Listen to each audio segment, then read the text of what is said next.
Chris Danwino. I wrote this book, Hacking into Heaven, Mushrooms in the Bible.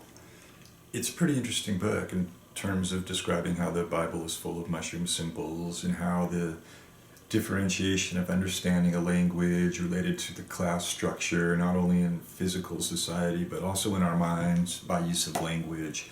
And it's also really boring because I basically force you to read a lot of the Bible. So that in itself, unless you're really a Bible scholar, it's not really going to be that interesting to you. However, what might be interesting to you about this book is one of the first chapters called Language, Religion, and Slavery. And that's kind of what I describe about a hierarchy that is within language. Towards the end of the book, I describe what I call life in the computer simulation, as that's a very popular idea.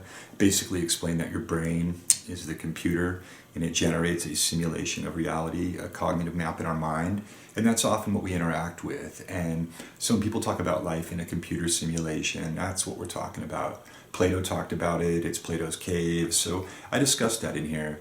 And I also discuss how mushrooms have the ability, based on research, to remove conditioned fear from our patterned thinking. So, I think those are some of the more interesting ideas. I think, as far as I'm concerned, there's no question in my mind whether Jesus was a mushroom, the same tree of knowledge. And so that's besides the point. What I'm interested in at this point is what can we do about it, and moving forward, and maybe trying to utilize mushrooms and look at them as technology, as religion, and combining the two of those to form a new way to perceive reality. So that's the beginning of it right here in this book, and I think it's interesting, and I think that's what you might find interesting about it. A lot of detail about the Bible, a lot of quotes if you're into that.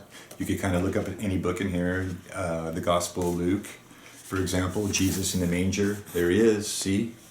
Jesus was not in a manger, he was in a pine forest. Anyway, lots of symbols, and I explain it in here, and you can check it out, and I hope you do, and thanks for listening. Have a great day.